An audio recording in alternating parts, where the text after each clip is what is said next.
അസ്സലാമു അലൈക്കും. അൽഹംദുലില്ലാ. അങ്ങനെ ഇന്നത്തെ വേറൊരു കളിയും കൂടെ സ്റ്റാർട്ട് ചെയ്യാണ്. ഇന്ന് രാവിലെ ഒരു ഖുർആനിലൊരു ആയത്ത് കേട്ടു.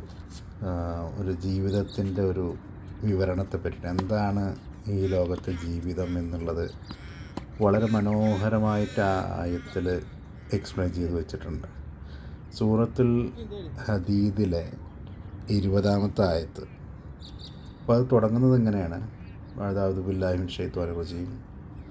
യഅലമൂ അന്നമൽ ഹയാത്തുദ് ദുനിയാ ലഅബുൻ വലഹ്വും വസീനത്തുൻ വതഫാഖുറുൻ ബൈനകും വതകാസുറുൻ ഫിൽ അംവാലി വൽ ഔലാദ് കമഥലി ഗൈസിൻ അഅജബൽ കുഫാര നബാതുഹു ثم يحيج فتراه مصفرا ثم يكون حطاما وفي الآخرة عذاب شديد ومغفرة من الله ورضوان വമൽ ഹയാത്തു ദുനിയ ഇല്ലാ മതാഉൽ ഗുറൂർ.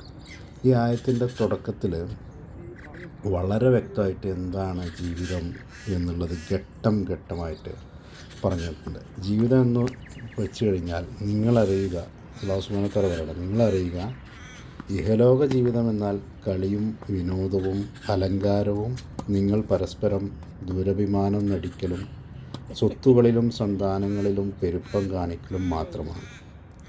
എന്നിട്ട് തുടർന്ന് പറയുന്നു, ഒരു മഴ പോലെ അതുമൂലമുണ്ടായ ചെടികൾ കർഷകരെ ആശ്ചര്യപ്പെടുത്തി പിന്നീട് അതിന് ഉണക്കം ബാധിക്കുന്നു. അപ്പോൾ അത് മഞ്ഞ നിറം പൂണ്ടതായി നിനക്ക് കാണാം. പിന്നീടത് തുരുമ്പായി പോകുന്നു. എന്നാൽ പരലോകത്ത് ദുർവൃത്തർക്ക് കഠിനമായ ശിക്ഷയും സദ്വൃത്തർക്ക് അള്ളാഹുവിങ്കിൽ നിന്നുള്ള പാപമോചനവും പ്രീതിയുമുണ്ട്. ഐഹിക ജീവിതം വഞ്ചനയുടെ വിഭവമല്ലാതെ മറ്റൊന്നുമല്ല. പക്ഷേ ഇതിൻ്റെ തുടക്കത്തിൽ അതിൻ്റെ ഒരു സീക്വൻസ് നോക്കിയാൽ, ഇഹലോക ജീവിതം എന്ന് പറഞ്ഞിട്ട് അതിൻ്റെ സീക്വൻസ് കൊടുത്തിട്ടുള്ളത് കളിയും വിനോദവും അലങ്കാരവും നിങ്ങൾ പരസ്പരം ദുരഭിമാനം നടിക്കലും സ്വത്തുക്കളിലും സന്താനങ്ങളിലും പെരുപ്പം കാണിക്കലുമാണ് എന്നുള്ളത്. അപ്പോൾ അത് ശരിക്കും പറഞ്ഞ ഒരു മനുഷ്യൻ്റെ ജീവിതത്തിൻ്റെ പല ഘട്ടങ്ങളാണ്. ഒരു മനുഷ്യൻ ജനിച്ച ഉടനെ അവന് ഏറ്റവും പ്രധാനം കുട്ടിയായിരിക്കുമ്പോൾ കളിയാണ്. അവനൊരു കളിപ്പാട്ടം കിട്ടുക എന്നുള്ളതാണ് അവൻ്റെ ഏറ്റവും വലിയ ആഗ്രഹം. അവനോട് പോയി നിനക്കൊരു 10 സെൻറ്റ് സ്ഥലം മേടിച്ച് തരാം എന്ന് പറഞ്ഞാൽ അവന് ആവശ്യം ഉണ്ടാവില്ല. അവന് കളിപ്പാട്ടമാണ് വേണ്ടത്. അപ്പോൾ അവന് കളിയാണ് അവൻ്റെ ഏറ്റവും പ്രധാനം. പിന്നെ അടുത്തൊരു സ്റ്റേജിലേക്ക് എത്തുമ്പോൾ കുറച്ചും കൂടെ ഒരു വലിയൊരു കുട്ടിയാകുമ്പോൾ വിനോദങ്ങളിൽ അവൻ ഏർപ്പെടും. പിന്നെ അവൻ ടീനേജ് പ്രായത്തിലേക്ക് കടന്നു കഴിഞ്ഞാൽ അവന് സീനത്ത്, അലങ്കാരമായിരിക്കും. അത് അവനാണെങ്കിലും അവളാണെങ്കിലും കണ്ണാടിയുടെ മുന്നിൽ കുറച്ച് നേരം നിന്ന് അവൻ്റെയോ അല്ലെങ്കിൽ അവളുടെയോ സൗന്ദര്യത്തെ കൂടുതൽ ഫോക്കസ് ചെയ്യുന്ന ഒരു കാലഘട്ടമാണ് അവർക്കുള്ളത്. അത് കഴിഞ്ഞ് പിന്നെ നിങ്ങൾ പരസ്പരം ദുരഭിമാനം നടിക്കുന്ന സ്റ്റേജിലേക്ക്, ഇപ്പോൾ കല്യാണം കഴിഞ്ഞ് വിവാഹം കഴിഞ്ഞ് അല്ലെങ്കിൽ ഏകദേശം ആ സമയത്ത് ജോലി കിട്ടി, അതിലെന്ത് സംഭവിക്കും? ഒരു റെപ്യൂട്ടഡ് വലിയ കമ്പനികളിൽ വർക്ക് ചെയ്യുന്നവരാണെങ്കിൽ അവരുടെ ID കാർഡൊക്കെ ഇങ്ങനെ അവരിട്ടിട്ട് നടക്കുന്നത് കാണാം നമുക്ക് പല പൊതുസ്ഥലങ്ങളിൽ. അപ്പോൾ അതിൽ ഒരു അഭിമാനം കൊള്ളുകയാണ്, ഞാൻ ഇന്ന കമ്പനി, എത്ര വലിയ കമ്പനിയിൽ വർക്ക് ചെയ്യുന്ന ആളാണ് എന്ന് കാണിക്കാനുള്ള ഒരു ഇതായിരിക്കാം. അപ്പോൾ അങ്ങനെ അതിൽ, അല്ലെങ്കിൽ അവൻ്റെ പൊസിഷനിൽ, ഇപ്പോൾ കളക്ടറാണെങ്കിലും വക്കീലുമാരാണെങ്കിലും ഡോക്ടേഴ്സാണെങ്കിലും അവരവരുടെ പൊസിഷനിലുള്ള ഒരു അഭിമാനം. അപ്പോൾ അതിന് ദുരഭിമാനം നടിച്ച് പോകുന്ന ചിലരുണ്ട്. അപ്പോൾ അങ്ങനെ ദുരഭിമാനം നടിക്കുന്ന ഒരു സ്റ്റേജ് ഒരു മനുഷ്യനുണ്ട്. അത് കഴിഞ്ഞ് പിന്നീട് അവൻ ഒരുപാട് സ്വത്തുക്കൾ ഉണ്ടാക്കി, വിവാഹത്തിന് ശേഷം ഒരുപാട് സന്താനങ്ങളുണ്ടായി, സ്വത്തുക്കളിലും സന്താനങ്ങളിലും പിന്നെ പെരുപ്പം കാണിക്കും. എൻ്റെ മൂത്ത മകൻ്റെ, ഇപ്പോൾ വീട്ടിലൊരുപാട് കാറുകളുള്ളൊരു വ്യക്തിയാണെങ്കിൽ ഇതെൻ്റെ മൂത്ത മകൻ്റെ BMW ആണ്, ഇതെൻ്റെ രണ്ടാമത്തെ മകൻ്റെ ഡിഫൻഡറാണ്, മൂന്നാമത്തെ മകൻ്റെ ഫെരാറിയാണ്, ഇത് മകളെ കെട്ടിച്ചു കൊടുത്തുനിന്ന് വന്ന ബെൻസാണ് എന്ന് പറഞ്ഞ്, അല്ലെങ്കിൽ എനിക്ക് 25 ഏക്കർ തോട്ടമുണ്ട് എന്നൊക്കെ പറഞ്ഞ് സ്വത്തുക്കളിലും സന്താനങ്ങളിലും പെരുമ കാണിക്കുന്ന ഒരു സ്റ്റേജുണ്ട്. അപ്പോൾ ഇതിൽ നിന്ന് മനസ്സിലാക്കുന്നത്, ഓരോ സ്റ്റേജ് കഴിയുമ്പോഴും മനുഷ്യന് പിന്നീട് മനസ്സിലാകും കഴിഞ്ഞ ഘട്ടത്തിൽ നടന്ന കാര്യം വളരെ നിസ്സാരമായിരുന്നു എന്ന്. എത്രത്തോളം എന്ന് വെച്ച് കഴിഞ്ഞാൽ, ഒരു കുട്ടി ജനിച്ച ഉടനെ അവന് കളിപ്പാട്ടമാണ് ഇഷ്ടം. പിന്നീട് അവൻ കുറച്ച് മുതിർന്നു കഴിഞ്ഞാൽ അവന് കളിപ്പാട്ടങ്ങൾ വേണ്ട. അവന് കളിപ്പാട്ടം കൊടുത്തു കഴിഞ്ഞാൽ അവന് വലിച്ചെറിയും. പിന്നെ അവന് കളിപ്പാട്ടമല്ല വേണ്ട. പിന്നെ അവന് ഒരു മോട്ടോർ ബൈക്കോ അല്ലെങ്കിൽ കുറച്ചും കൂടെ വലിയ വിനോദങ്ങളിൽ ഏർപ്പെടാൻ പറ്റുന്ന രൂപത്തിലുള്ള കാര്യങ്ങളാണ് അവന് വേണ്ടത്. എക്സ്ബോക്സ് പോലത്തെ അല്ലെങ്കിൽ പ്ലേ സ്റ്റേഷൻ പോലുള്ള കാര്യങ്ങളാണ് അവന് വേണ്ടത്.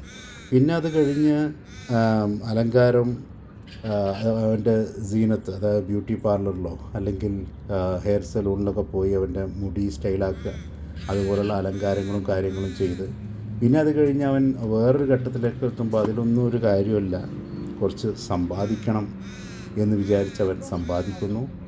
അങ്ങനെ അത് കഴിഞ്ഞ് കുട്ടികളുണ്ടായി. ആ കുട്ടികളിലും സന്താനങ്ങളിലും അവൻ ദുരഭിമാനം നടിച്ച് അവസാനം വാർദ്ധക്യത്തിലെത്തി മരണപ്പെട്ടു പോകുമ്പോൾ ആഖിറത്തിലെത്തുമ്പോൾ അവന് മനസ്സിലാക്കും, മുമ്പ് ഞാൻ ചെയ്ത ഘട്ടങ്ങളെല്ലാം വെറുതെയായിരുന്നു, അതെല്ലാം ഒരു ദുനിയാവിൻ്റെ ഒരു വഞ്ചന മാത്രമായിരുന്നു എന്ന് മനസ്സിലാക്കും.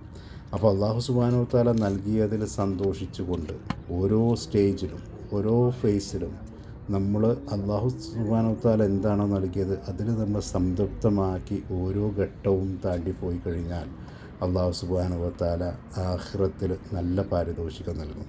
അപ്പോൾ ഇതിൽ പറയുന്നുണ്ട്, അടുത്ത ഈ ആയത്തിൻ്റെ അടുത്ത ഒരു ഭാഗത്ത്, ഒരു മഴ പോലെയാണ് ആളുകൾക്കിത് ഫീൽ ചെയ്യുക. അതായത് അതുമൂലമുണ്ടായ ചെടികൾ കർഷകരെ ആശ്ചര്യപ്പെടുത്തും. വളരെ നെല്ല് കൊയ്ത്ത് പാടങ്ങളിൽ നെല്ല് വിളഞ്ഞു നിൽക്കുമ്പോൾ, അല്ലെങ്കിൽ കൃഷിഭൂമി, വാഴ, അതുപോലെ ചേന, അതൊക്കെ ഇങ്ങനെ വിളഞ്ഞു നിൽക്കുന്ന സമയത്ത് കർഷകരെ അത് ആശ്ചര്യപ്പെടുത്തും. കുറച്ച് കഴിഞ്ഞാൽ പിന്നെ അത് അവർക്കൊരു മഞ്ഞ നിറം പൂണ്ടതായിട്ട് കാണും. അത് ഉണങ്ങിക്കരിഞ്ഞ് അവർക്ക് പിന്നെ അതിൻ്റെ ആഗ്രഹം പോയി, അല്ലെങ്കിൽ അത് പോയി, ഇനി അടുത്ത വിളവെടുപ്പിൻ്റെ കാലഘട്ടത്തിലേക്ക് അവർ ചിന്തിക്കുകയാണ്.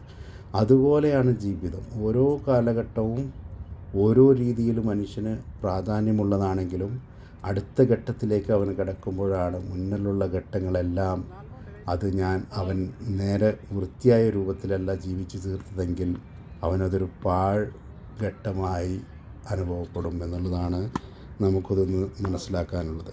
എന്നിട്ട് ഇതിൻ്റെ അവസാനം അല്ലാഹു സുബ്ഹാനഹു വ തആല ഈ ആയത്ത് നിർത്തുന്നത് പരലോകത്ത് കഠിനമായ ശിക്ഷയും സർവ്വതർക്ക് പാപമോചനവുമുണ്ട് എന്ന് പറഞ്ഞ് അവസാനം നിർത്തുന്നത് ഐഹിക ജീവിതം വഞ്ചനയുടെ വിഭവമല്ലാതെ മറ്റൊന്നുമല്ല എന്ന് പറഞ്ഞിട്ടാണ്.